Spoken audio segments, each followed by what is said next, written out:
Hello and welcome to The Answered Patient. I'm Jane Hansen.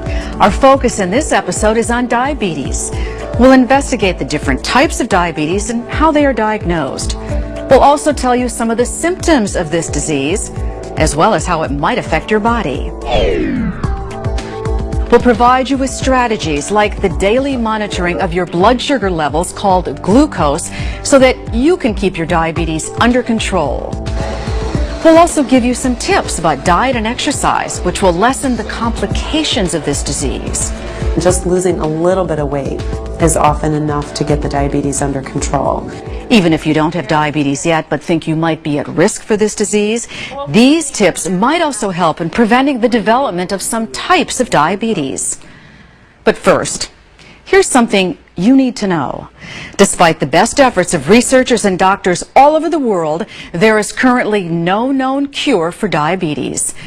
But as we'll illustrate, the care and treatment of diabetes has dramatically improved in recent years, making it a disease you can learn to live with.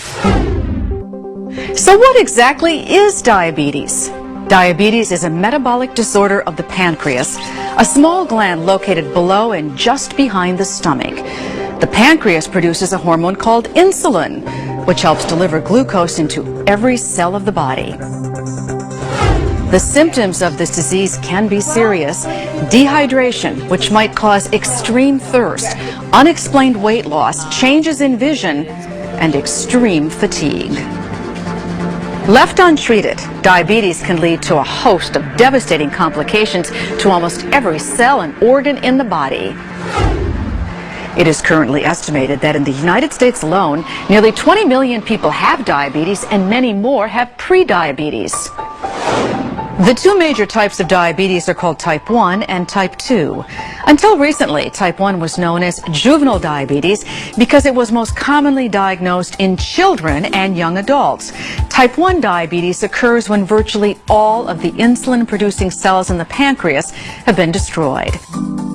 Everyone diagnosed with type 1 diabetes must take injections of insulin every day in order to survive. You been feeling well? Yep. Good. School okay? Yep. Terrific. Of the two major types of diabetes, type 1 is much less common than type 2. Only about 5 to 10% of diabetics have type 1. Type 2 diabetes is much more prevalent.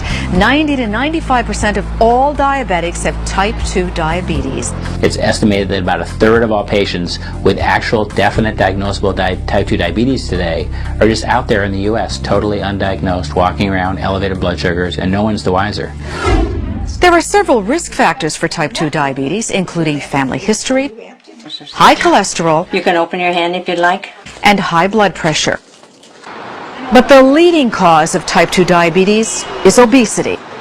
And 80 to 90% of people with this type of diabetes are overweight. Other risk factors include race and ethnicity.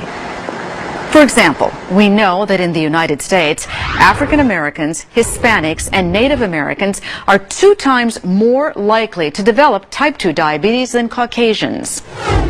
I had a severe headache I couldn't get rid of for 2 days. Because the symptoms of type 2 diabetes are often subtle, some people might go for years before a diagnosis is made and treatment can begin. For example, it is estimated that in the U.S. alone, there might be nearly 6 million undiagnosed cases of diabetes. A third, but less common type of disease, gestational diabetes, can develop in women during pregnancy. The good news is that in most cases, gestational diabetes ends after the mother gives birth. Type 1 and type 2 diabetes have similar complications. In both cases, diabetics tend to produce excessive urine, experience tingling or numbness in the hands or feet, and have wounds that are slow to heal. If not properly managed, over time, diabetes can lead to high blood pressure, heart attacks, strokes, kidney disease, blindness, infections, and limb amputations. Diabetes is a serious and frightening condition, but the good news is that it can be effectively managed with oral drugs and insulin therapy, proper diet, exercise, and other good health habits.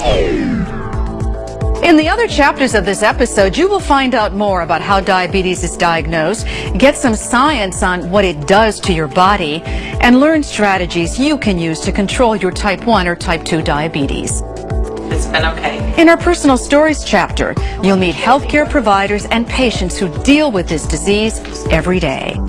Finally, if you would like to be kept up to date on diabetes, you can subscribe to this series on healthanswerstv.com.